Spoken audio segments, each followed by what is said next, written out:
Hello दोस्तों, आज हम बात करेंगे बुद्धिज्म की।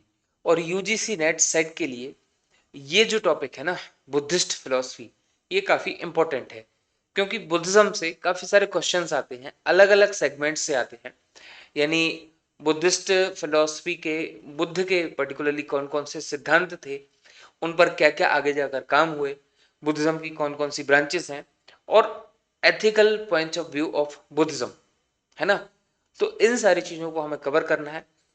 एथिक्स हम लोग यहाँ पर कवर नहीं करेंगे क्योंकि एथिक्स का अलग से यूनिट है और उसमें बुद्धिज्म, जैनिज्म और चारवाक और बाकी जो एथिक्स की टॉपिक हैं उन सबको कवर करेंगे। इसके पहले मैंने चारवाक, जैनिज्म पर वीडियोस बना दी हैं, उपनिषद और वैदिक फिलॉसफी पर भी वीडियोस बना दी हैं, आप लोग उनको देखें। और जैनिज्म को काफ़ी डिटेल में हमने समझा, 2 वीडियो में मैंने जैनिज्म कवर किया है, मेटाफिजिक्स और एपिस्टेमोलॉजी को। तो बुद्धिज्म में मे बी 3 वीडियो बनेंगी। तो हमें किस तरीके से कवर करना है, सबसे पहले आज की वीडियो हम मूल बौद्ध दर्शन को कवर करेंगे। मूल बौद्ध दर्शन यानी जो बुद्ध की फिलॉसफी है ना, पर्टिकुलरली। और उसके अलावा इसमें काफी जो स्कूल्स ऑफ बुद्धिज्म है, जैसे व्यवहासिक हो गया, सौतांत्रिक हो गया, योगाचार विज्ञानवाद हो गया, माध्यमिक शून्यवाद हो गया और तिब्बती बुद्धिज्म, इसमें जो हमारा मूल बौद्ध दर्शन है वो कहलाता है बुद्ध और उनके 4 आर्य सत्य। ये जो 4 आर्य सत्य है ना, ये बुद्धिस्ट फिलॉसफी के हम कह सकते हैं बेसिक, ठीक है। आस्तांगिक मार्ग, ब्राह्मण और ये श्रमण परंपराएं हैं, भ्रमण नहीं है यहाँ पर, है ना।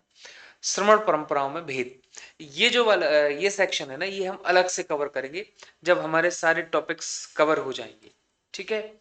इसके बाद हम ब्राह्मण और श्रमण परंपराओं में भेद कर लेंगे, ठीक। चलिए तो स्टार्ट करते हैं आज का वीडियो। मूल बौद्ध दर्शन में हमें क्या क्या देखना है, सबसे पहले हम इंट्रोडक्शन देंगे और फिलोसफिकल बैकग्राउंड समझेंगे बुद्ध का। तो आपको इनका टाइम याद रखना है, 6th सेंचुरी बीसी, है ना, 6ठी शताब्दी ईसा पूर्व। आपको मैं एक बात बता दूं, ये वो दौर है जब भारत में जो वैदिक काल, उत्तर वैदिक काल खत्म होने के बाद जनपदों और महाजनपदों की शुरुआत हो चुकी थी। दूसरी बात आपको याद रखना है, ग्लोबली ये टाइम जब हम देखते हैं दूसरी, और जो हम ग्रीक सिविलाइजेशन को यदि अपन एनालाइज करें तो हमें दिखाई देगा कि ये दौर ऐसा है कि पूरी दुनिया में हमें बहुत सारे चेंजेस दिखाई देंगे सोसाइटी में, और उसी का आउटकम कहीं ना कहीं हम बुद्धिज्म से जोड़कर समझ सकते हैं। इस दौर की 2 वैचारिक क्रांति है, वैसे तो इस दौर में काफी सारे क्रांतिकारी संप्रदाय जन्म लेते हैं, मे बी 63 का नाम हमें मिलता है, लेकिन 2 आज तक हमारे सामने अवेलेबल है, इनफैक्ट 3, है ना। 4 वाक भी अगर हम इसमें जोड़ना चाहें तो जोड़ सकते हैं। तो महावीर स्वामी यानी जैन दर्शन और गौतम बुद्ध, हम जानते हैं जैन दर्शन का उतना प्रभाव भारत में भी नहीं रहा, और ग्लोबली तो खैर छोड़ ही देते हैं। लेकिन बुद्धिज्म एक ऐसी फिलॉसफी है कि इसका प्रचार ग्लोबली पूरे पूरी दुनिया में हमें दिखाई देता है ना। उस दौर में हम देखते हैं एशिया से या इंडिया से बुद्धिज्म काफी जगह पर प्रचारित हुआ, और इसकी बहुत सारी हमें आज सेगमेंट्स दिखाई देते हैं, बहुत सारी इसमें विचारधारा है, और बहुत हम कह सकते हैं समृद्ध विचारधारा है बुद्धिज्म की। तो इसकी पृष्ठभूमि क्या थी, उत्तरी भारत में ब्राह्मण धर्म, ब्राह्मण प्रधान सामाजिक व्यवस्था, वैदिक कर्मकांड, जटिल और कर्मकांड के विरुद्ध एक प्रकार से हम कह सकते हैं क्रांति हुई थी।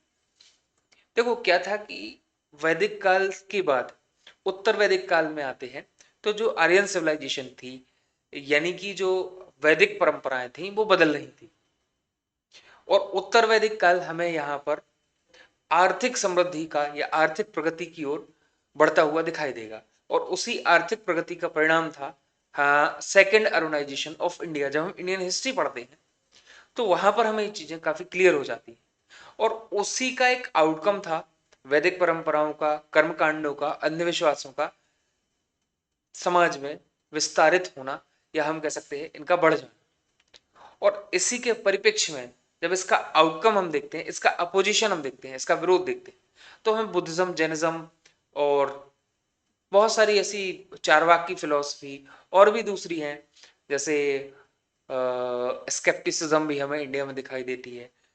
तो बुद्धिज्म उस सामाजिक पृष्ठभूमि की एक परिणाम था जो हमें 6वीं शताब्दी के आसपास भारत में दिखाई देती है।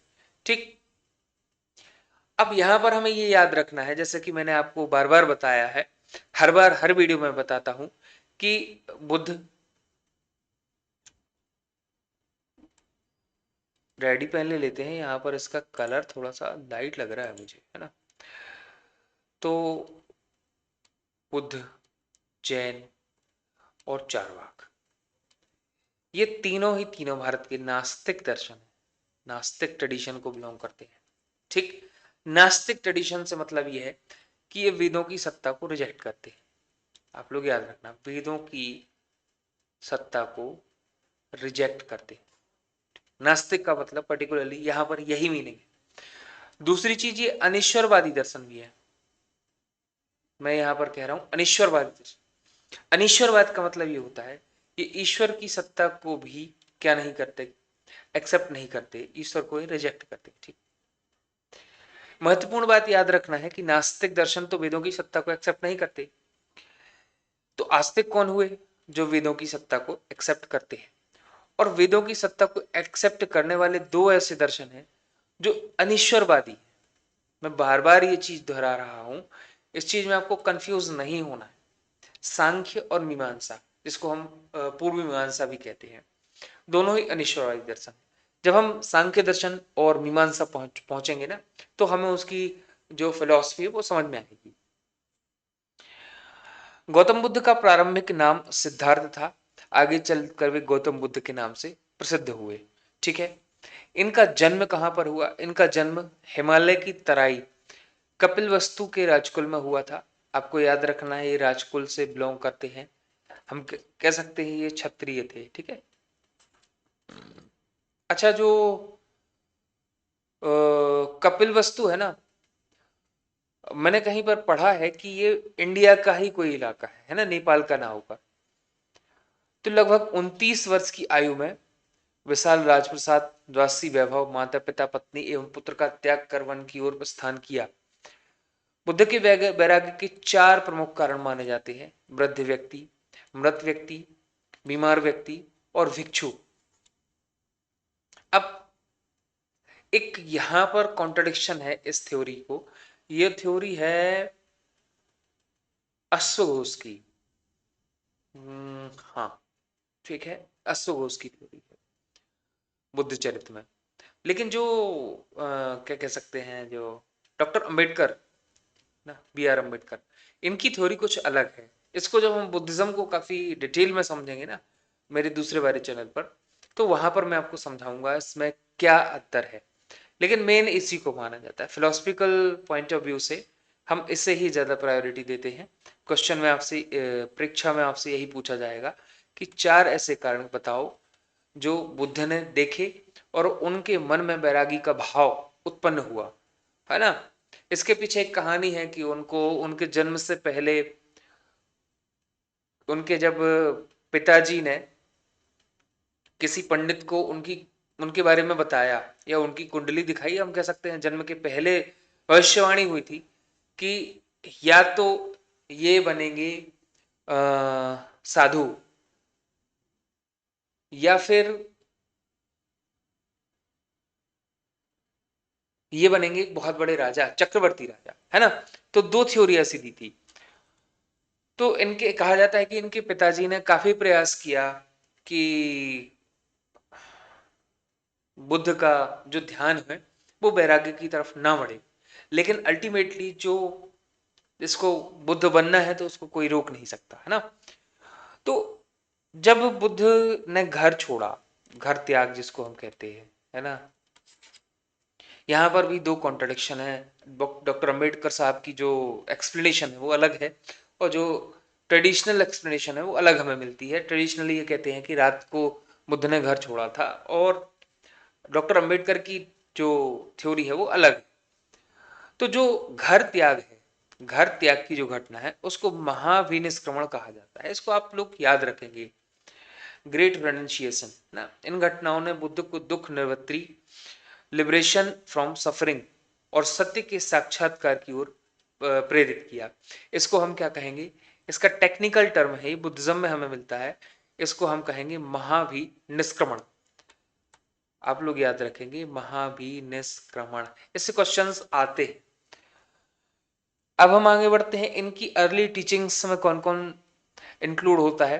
तो पहले इनको मिलते हैं आलार कलाम, है ना। पहले सांख्याचार्य इनके पहले गुरु आलार कलाम होते हैं, एवं उद्दक रामपुत्र से ज्ञान प्राप्त करने का इन्हें प्रयास किया, लेकिन ये संतुष्ट नहीं हो पाते। फिर इन्होंने कठोर तपस्या की। उरुवेला में, उरुवेला स्थान जो है ना, निरंजना नदी के तट पर, ऐसा माना जाता है कि बोधि वृक्ष के नीचे इन्हें ज्ञान प्राप्त हुआ घोर तपस्या के बाद। ठीक है,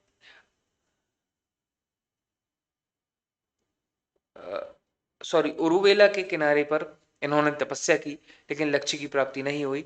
अल्टीमेटली फिर ये जब गया पहुंचे, जिसे आप हम बोध गया कहते हैं, बोध गया, एक वट वृक्ष के नीचे तपस्या करते हुए, इसके पीछे भी एक कहानी है खीर वगैरह की, वो भी हम कभी समझेंगे। तो यहां पर इन्हें सत्य का ज्ञान प्राप्त हुआ और ये एनलाइटेंड कहलाए, यानी बुद्ध हुए। ठीक है, बाद में इस स्थान का नाम बोध गया, जैसा कि मैंने आपको बताया, बोधि वृक्ष कहलाया।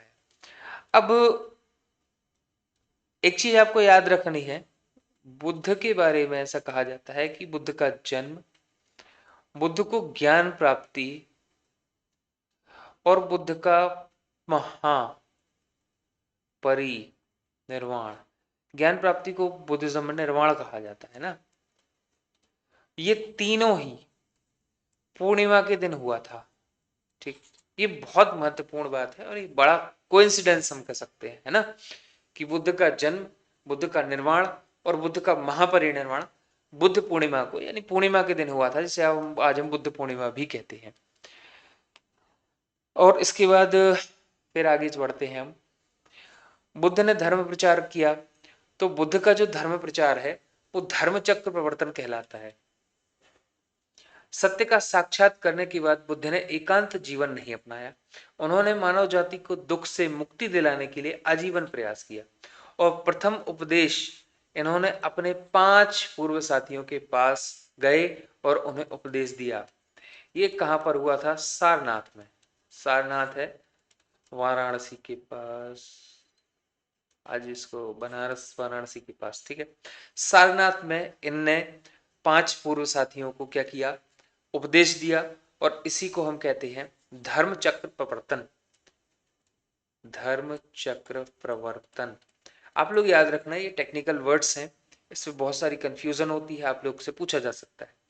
यहाँ से बौद्ध धर्म के प्रचार का प्रारंभ हुआ और बौद्ध धर्म में विश्व धर्म का स्वरूप ग्रहण किया।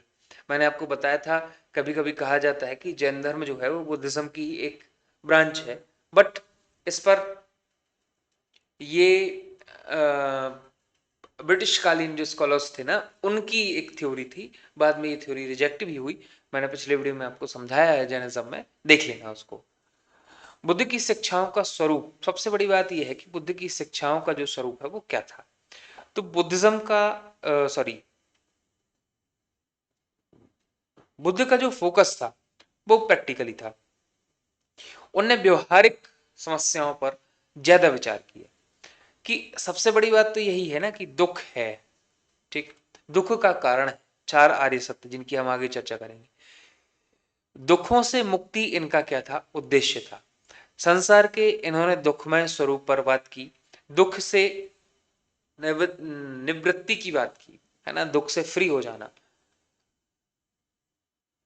अब इन्होंने कुछ चीजों के बारे में हमें अपने जो थॉट थे या जो अपने विचार थे वो नहीं दिए, जिन्हें कहा जाता है अव्याकृत प्रश्न, यानी कि अनडिटरमाइंड क्वेश्चंस। अब हम ये नहीं मान सकते कि जो क्वेश्चंस ऐसे थे जिन्हें बुद्ध ने अव्याकृत कहा, वो बुद्ध उनके बारे में जानते नहीं थे। बुद्ध उनसे अवेयर थे, लेकिन उन्होंने उनको बताना या उनके बारे में स्पेकुलेशन करना उचित नहीं समझा।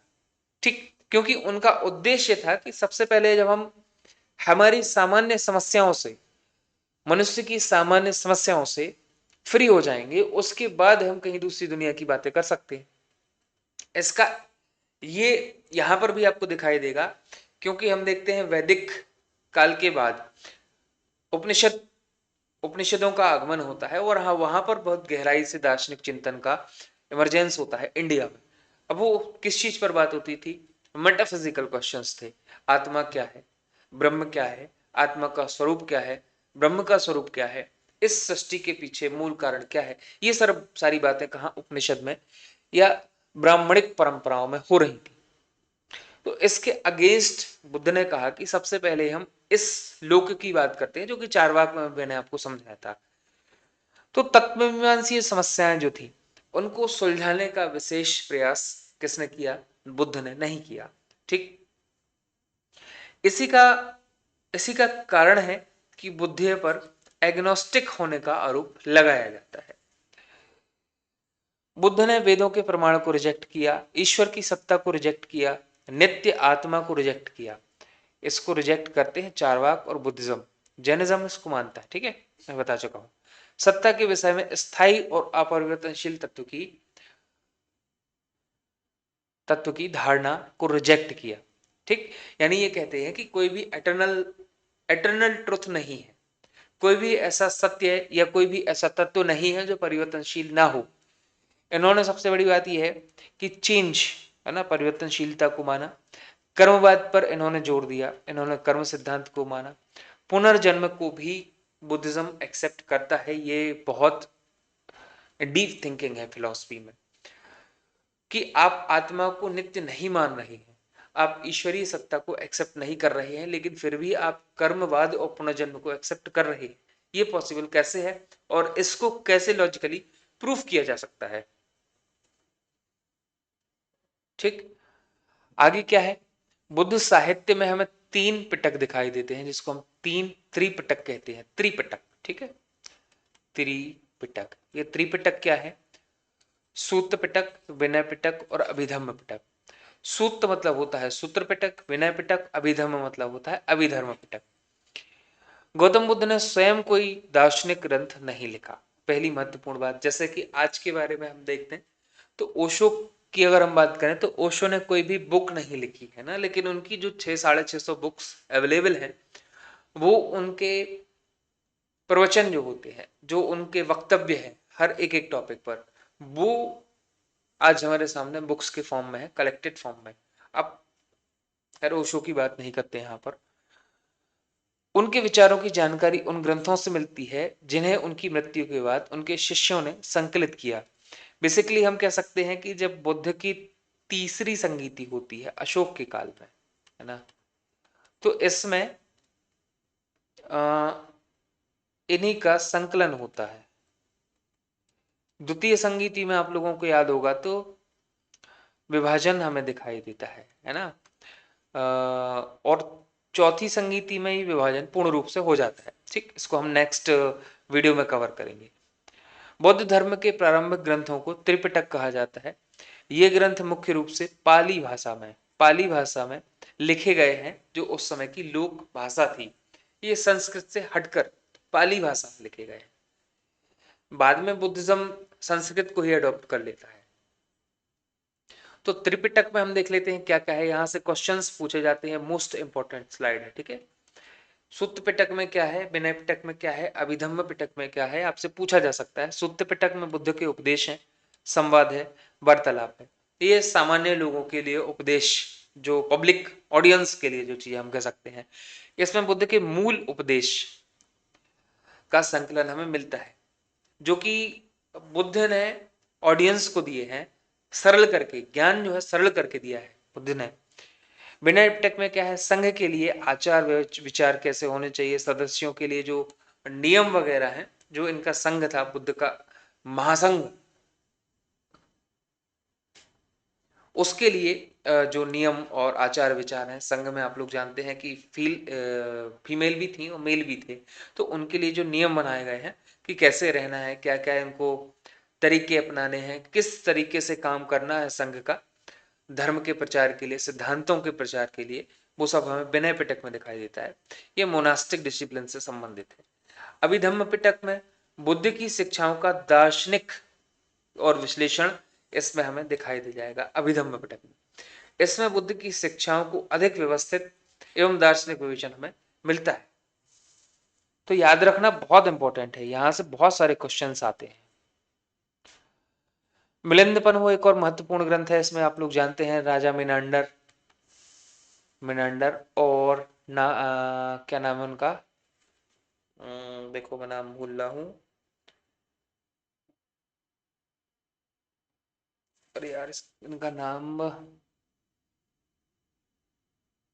मिनांडर और नागार्जुन, नहीं सॉरी नागार्जुन नहीं, नागसेन, नागसेन की मिलिंदपन। ठीक है, इसमें क्या था, राजा मिनांडर और नागसेन के बीच में संवाद है ना। और इसके बाद राजा मिनांडर बुद्धिज्म को एक्सेप्ट कर लेता है। काफी लॉजिकली इसमें हमें चीजें देखने मिलती हैं। बौद्ध धर्म का एक महत्वपूर्ण ग्रंथ मिलिंदपन हो, बौद्ध दर्शन के प्रारंभिक विचारों की जानकारी मिलती है और प्रश्नोत्तर क्वेश्चन आंसर फॉर्म में ये हमारे सामने दिखाई देता है। ठीक, बुद्ध का महापरिनिर्वाण याद रखना है। बुद्धिज्म में मैंने आपको बताया था है जैन फिलॉसफी जो है, जैन फिलॉसफी में ज्ञान प्राप्ति कहलाती है कैवल्य, ठीक, और देह त्याग कहलाता है निर्वाण। जबकि बुद्धिज्म में जो ज्ञान प्राप्ति है उसको कहा गया है निर्वाण। इससे बहुत कंफ्यूजन होती है। और देह त्याग को कहा गया है महापरिनिर्वाण। इस निर्वाण को भी हम समझेंगे, बुद्ध ने दो तरीके के निर्वाणों को एक्सेप्ट किया है।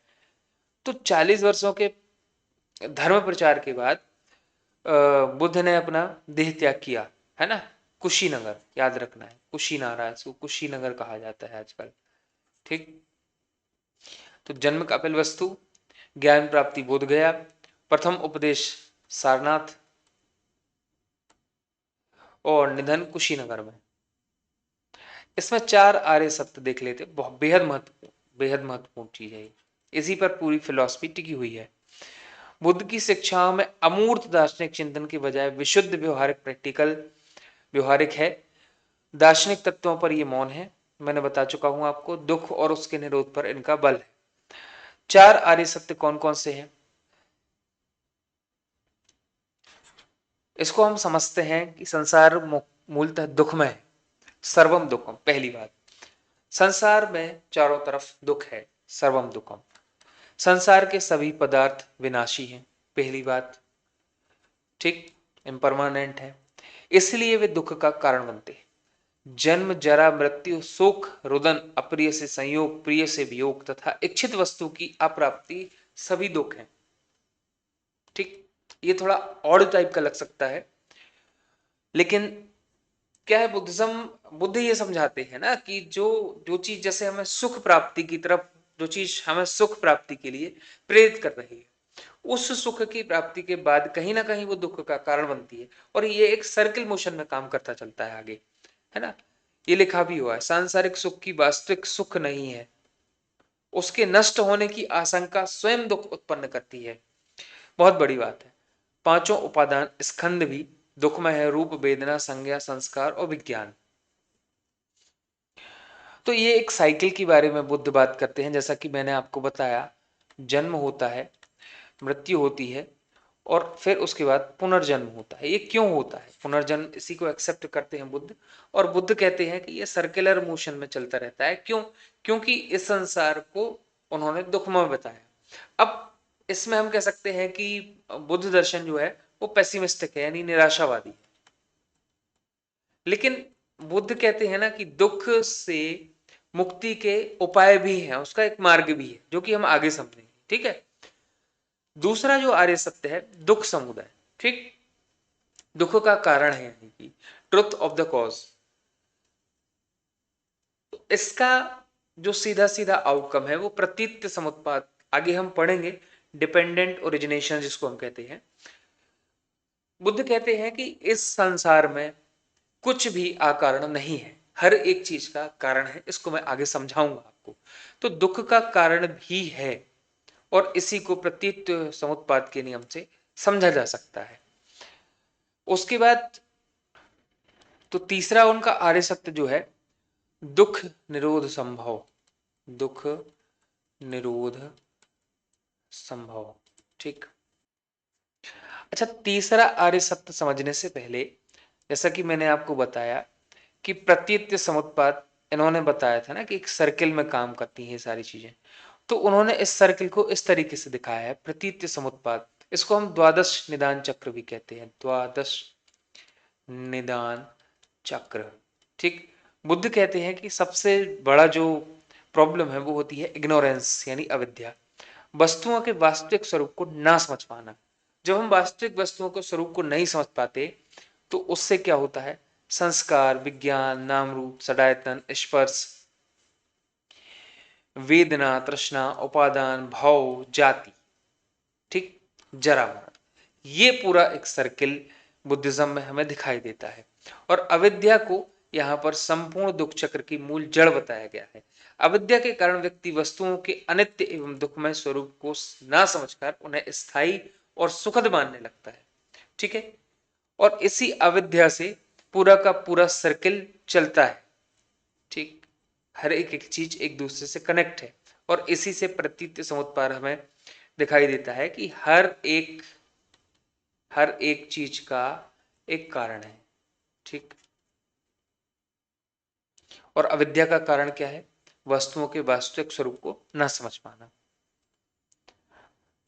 तो अविद्या का निरोध है, तृतीय आर्य सत्य जो है वो कहता है कि दुख निरोध संभव है। कैसे? अविद्या का निरोध करने से दुख का जो चक्र है वो टूट जाएगा और हमें निर्वाण की प्राप्ति हो जाएगी। निर्वाण यह अमृत पद, यह अविद्या के विनाश तथा द्वादश निदान चक्र के निरोध से प्राप्त होता है। जैसे कि मैंने आपको बताया, अविद्या के कारण ही सारी की पूरी सर्किल चलता है और उसके अगर अविद्या हमारी खत्म हो जाए तो पूरा का पूरा जो सर्किल है, जो मैंने द्वादश निदान चक्र की बात की है, वो टूट जाएगा और उसके टूटने से व्यक्ति को निर्वाण प्राप्त हो जाएगा। ये कहते हैं दुख बुद्ध के लिए कोई अपरिहार्य स्थिति नहीं है, उसके कारण समाप्त करके दुख निरोध संभव है। हम कह सकते हैं दुख बुद्ध के लिए एक कारण है ना, कि दुख है, लेकिन इसके निदान के, इससे मुक्त होने के उपाय भी बुद्धिज्म में दिए जाते हैं और इसे हम मध्यम प्रतिपदा या मध्यम मार्ग कहते हैं। दुख निरोधगामिनी प्रतिपदा, ये चौथा जो हमारा आर्य सत्य है वो दुख निरोधगामिनी प्रतिपदा की बात करता है। अत्यधिक भोग विलास को त्याग करना है, अत्यधिक शरीर क्लेश को त्यागना है, हमें मिडिल पाथ अपनाना है ना। सीधी सीधी सी बात यह है कि न हमें अत्यधिक हमें भोग विलासी बनना है, ना ही हमें शरीर को इतना कष्ट देना है कि वो कष्ट ही हमारे लिए दुखदायी हो जाए। ठीक है। तो मिडिल पाथ की बात करते हैं कौन? बुद्ध। और इनको जब ज्ञान प्राप्ति होती है ना, जब ये भूखे रहते हैं उसके बाद भी इनको ज्ञान प्राप्ति नहीं होती, फिर अल्टीमेटली इन्हें ये एहसास होता है कि भूखे रहने से ज्ञान प्राप्त नहीं होता और यही एक अल्टीमेट ज्ञान है वास्तव में। ठीक। ऐसा स्वामी विवेकानंद के में भी एक जिक्र मिलता है कि स्वामी विवेकानंद को भी एहसास होता है कि सबसे पहले खाना और कपड़ों की आवश्यकता होती है व्यक्ति को। ठीक। और इसीलिए उनका मानवता वाला पॉइंट ऑफ व्यू एक्सप्लोर होता है, समझेंगे हम कभी, विवेकानंद पर भी चर्चा करेंगे।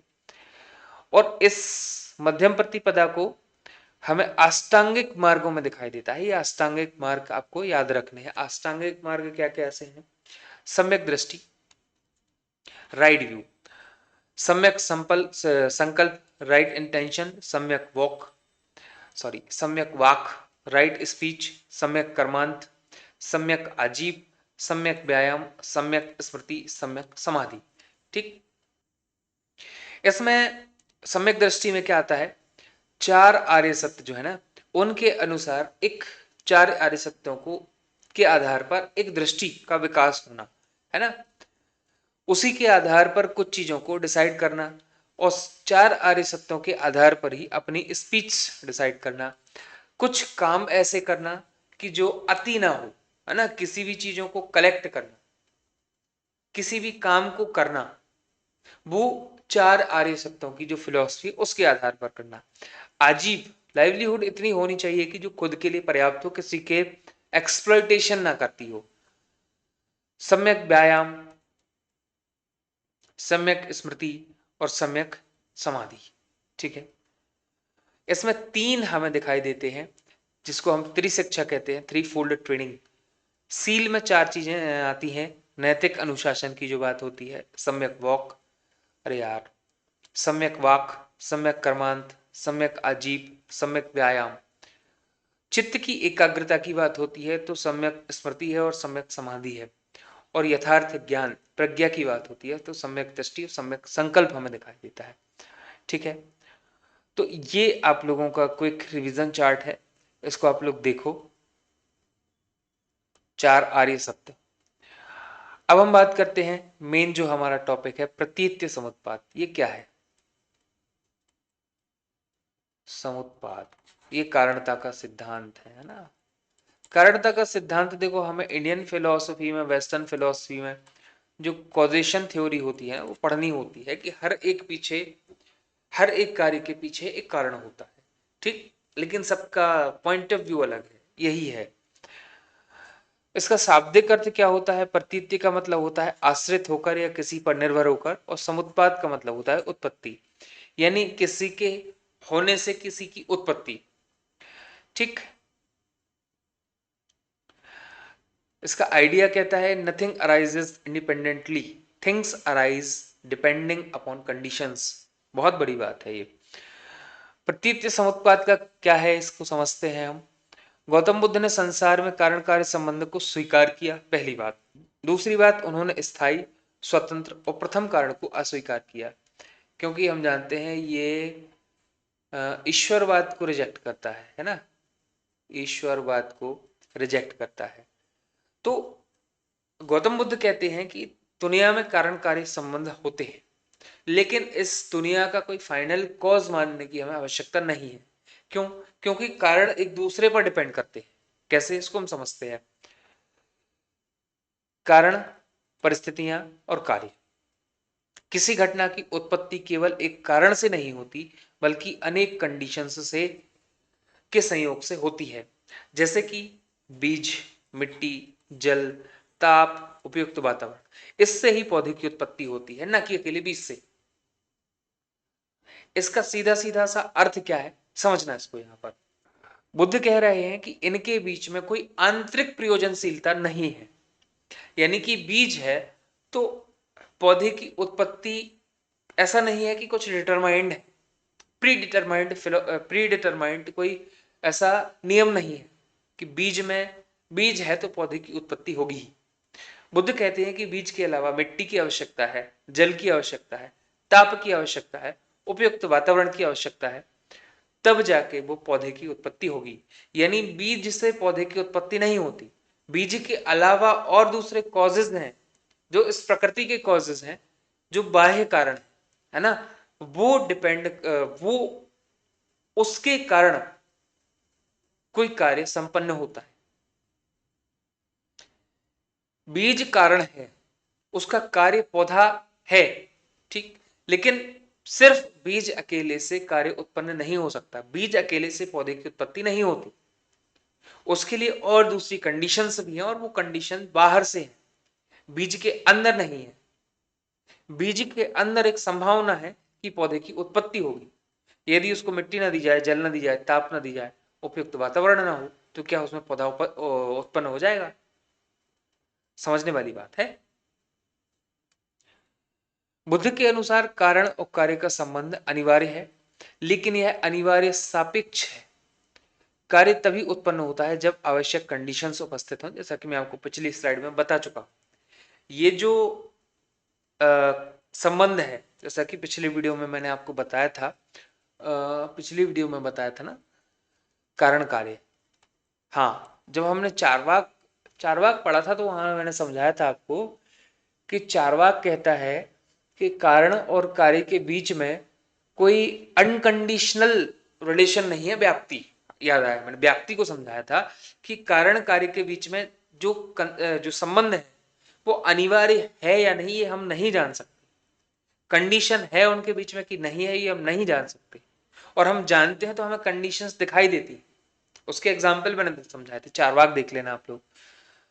तो कारण कार्य का संबंध अनिवार्य तो है, बुद्ध ये कह रहे हैं कि ये अनिवार्य है, लेकिन ये सापेक्ष है, ये कंडीशनल है, निरुपाधिक नहीं है, अनकंडीशनल नहीं है।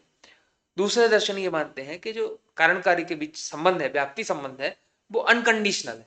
ठीक।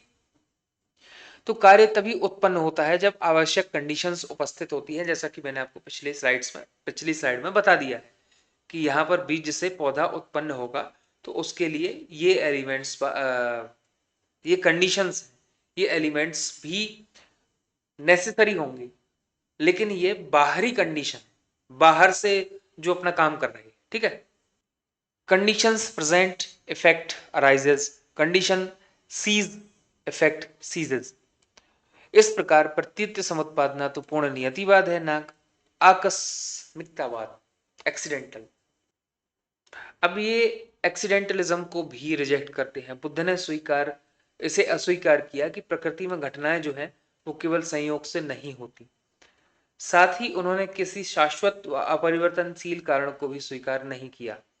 तो इसी के कारण हमें दिखाई देता है कि इंटरडिपेंडेंट की बात करते हैं। बुद्ध कहते हैं कि प्रत्येक वस्तु की उत्पत्ति दूसरी वस्तु पर डिपेंड होती है और वो खुद दूसरी वस्तुओं को उत्पन्न करती है, और ये सर्किल चलता रहता है ना। ये मिडिल पाथ की बात करते हैं। मिडिल पाथ की बात ही बुद्ध का अल्टीमेट ज्ञान है। ये द्वादश निदान चक्र की बात हमने जब की थी, तो इसमें जाति, जरा मरण, अविद्या, संस्कार, विज्ञान, नाम रूप, षडायतन, स्पर्श, वेदना, तृष्णा, उपादान और फिर जाति, ये चलता रहता है। इसको समझते हैं। ठीक। द्वादश निदान का अर्थ क्या है? अविद्या। वास्तविकता को यथार्थ रूप में ना समझना, बुद्ध के संदर्भ में संसार के अनित्य, दुख और अनात्म स्वरूप को ना समझना अविद्या है। जब हम संसार की अनित्य, दुखमय और अनात्म वस्तुओं को रियल समझने लगते हैं तो वहां अविद्या का जन्म होता है। अविद्या से संस्कार का जन्म होता है। अविद्या के आधार पर उत्पन्न मानसिक प्रवृत्तियां एवं कर्म संस्कार। ठीक। संस्कार से विज्ञान का जन्म होता है, यानी कॉन्शियसनेस। संस्कारों के आधार पर चेतना का विकास होता है और चेतना से नाम रूप का विकास होता है, यानी मानसिक एवं शारीरिक पक्षों का संगठन यहां हमें दिखाई देगा। और इसी से षडायतन, यानी 6 इंद्रियां, चक्षु, श्रोत, घ्राण, रसना, काय और मन, मन को भी यहां पर इंद्रिय माना गया है ना। और इसी से स्पर्श का जन्म होता है, क्योंकि हमारी इंद्रियां हैं तो इंद्रियों से विषय और विज्ञान के संयोग से स्पर्श का जन्म होता है। और इसी से भावनाओं का जन्म होता है। वेदना लिखा हुआ है यहाँ पर, फीलिंग्स। जब हमारी इंद्रियां किसी भी दृश्य को देखेंगे तो भावनाओं की उत्पत्ति होगी, स्पर्श से अनुभूति उत्पत्ति होती है, और फीलिंग्स यानी सुख, दुख, उदासीनता, और यहीं से तृष्णा का जन्म होता है। वेदना से ही, फीलिंग्स से ही क्रेविंग यानी तृष्णा का जन्म होता है। वेदना के बाद विषयों को प्राप्त करने की तीव्र इच्छा तृष्णा कहलाती है। ठीक। ये तो आज आप लोगों की उम्र में तो अधिकतर होता ही है ना। उपादान, तृष्णा का और भी अधिक दृढ़ होकर आसक्ति या चिपकाव में बदल जाना उपादान कहलाता है, कि मुझे यह चाहिए ही चाहिए। इसके बाद भाव आता है, बिकमिंग, एग्जिस्टेंस। उपादानों के आधार पर पुनः जन्म। ठीक। मतलब आपके मन में इच्छा दृढ़ हो गई तो दृढ़ हो गई, भले आप चले गए, लेकिन आपके मन में जो इच्छा है उसी ने आपको वापस इस धरती पर लेकर आया, तो भाव। और इसी से नया जन्म होता है। भाव को हम कह सकते हैं कि पुनः अस्तित्व में आना, जन्म की प्रवृत्ति है ना, क्योंकि हमारे मन में तृष्णा का भाव है, हमारी महत्वाकांक्षाएं हैं, हमारी इच्छाएं, और वो इच्छाएं हमें प्रेरित करती हैं कि हमें दोबारा जन्म लेना है, तो इसी को भाव कहा गया है, जन्म की प्रवृत्ति। और इसी से दोबारा जन्म होता है, और इसी से जरा मरण का चक्र जो है वो चलता रहता है। ठीक। ये इसका सर्किल है। अविद्या से संस्कार, विज्ञान, नाम रूप, षडायतन, स्पर्श, वेदना, तृष्णा उपादान, भव, जाति, जरा मरण। यहाँ पर एक और चीज याद रखने वाली बात है, बताता हूं मैं। अविद्या और संस्कार, इनका जन्म व्यक्ति के भूतकाल से है, ठीक। और इसके अलावा जो जाति और जरा मरण है ना, इसका संबंध भविष्य से है। और ये बीच के जो है भाव, उपादान, षडायतन, स्पर्श, वेदना, तृष्णा, नाम, रूप, विज्ञान, इनका संबंध जो 8 है, इनका संबंध वर्तमान से है। भूतकाल की अविद्या के कारण, संस्कार के कारण हम वर्तमान में विज्ञान, नाम, रूप, षडायतन, स्पर्श, वेदना, तृष्णा, उपादान, भाव, इनसे जुड़े हुए हैं। और इन्हीं के कारण आगे हमें भविष्य में जाति और जरा मरण फेस करना पड़ेगा, बर्थ और वही जरा मरण का चक्र, ठीक, सफरिंग्स। तो ये चक्र याद रखना, इसको क्रोनोलॉजी में याद रखना है। जैसे अविद्या से लेकर हम स्टार्ट करते हैं तो जरावण चलती है, इसको ऐसे ही याद रखना है। इसके क्रमांकों में या इसकी क्रोनोलॉजी में आप लोग परिवर्तन ना करें। अब दुख निरोध कैसे संभव है? प्रतीत्य समुत्पाद केवल दुख की उत्पत्ति नहीं बताता, बल्कि दुख के निरोध का आधार भी प्रदान करता है। सीधी सी बात है, उत्पत्ति है अविद्या के कारण, तो अविद्या हमारी खत्म होगी तो हमारा बाकी का जो चक्र है वो टूट जाएगा। सिंपल सी बात है। कॉज सीजेस, इफेक्ट सीजेस, यही तृतीय आर्य सत्य यानी दुख निरोध से इसका संबंध स्थापित करता है। अविद्या खत्म तो हमारा पूरा चक्र टूटेगा, ठीक। अविद्या क्या है कि जो वस्तुएं जैसी हैं उसको वैसी ना समझ पाना। कैसे, हम इसको समझेंगे अगले वीडियो में। तो प्रतीत्य समुत्पाद, उच्चार, आर्य सत्य, ये आप लोग देख लेना। और नेक्स्ट वीडियो में हम लोग समझेंगे बाकी की जो बुद्ध की फिलॉसफी है वो बची हुई है वो समझेंगे, जिसमें हमें पढ़ना है अनात्मवाद और क्षणिकवाद, ठीक। और इसी में हम समझेंगे जो ब्राह्मणवादी परंपराएं और श्रमण परंपराएं भारत में थी उनके बीच में क्या फर्क है, ठीक है। तो प्रतीत समुत्पाद को समझता है वह धर्म समझता है, और जो धर्म को समझता है वह प्रतीतपाद को समझता है। तो आज के लिए थैंक यू, है ना। वीडियो को लाइक करना, चैनल को सब्सक्राइब करना बिल्कुल मत भूलना, शेयर करना, और टेलीग्राम पर जुड़ जाओ तो मैं वहां पर नोट्स वगैरह भी, आपको क्वेश्चंस वगैरह भी अवेलेबल करा दूंगा। अगली वीडियो में हम फिर से बुद्धिज्म को ही देखेंगे। इसका मैंने बताया ना आपको, क्षणिकवाद बहुत महत्वपूर्ण सिद्धांत है, और अनात्मवाद, वहां हमें समझ में आएगा कि बुद्धिज्म आत्मा को एक्सेप्ट नहीं करता, लेकिन कर्म और पुनर्जन्म को एक्सेप्ट करता है। वो कैसे लॉजिकली उसको एक्सप्लेन करते हैं। और क्षणभंगुरवाद क्या है, हर क्षण परिवर्तनशीलता, ये कैसी क्या है? क्योंकि इन प्रतीत्य समुत्पाद तो ठीक है, लेकिन क्षणभंगुरवाद और अनात्मवाद की बहुत बृहद एक्सप्लेनेशन हमें बुद्धिज्म में आगे दिखाई देती हैं, ठीक। तो थैंक यू आज के लिए।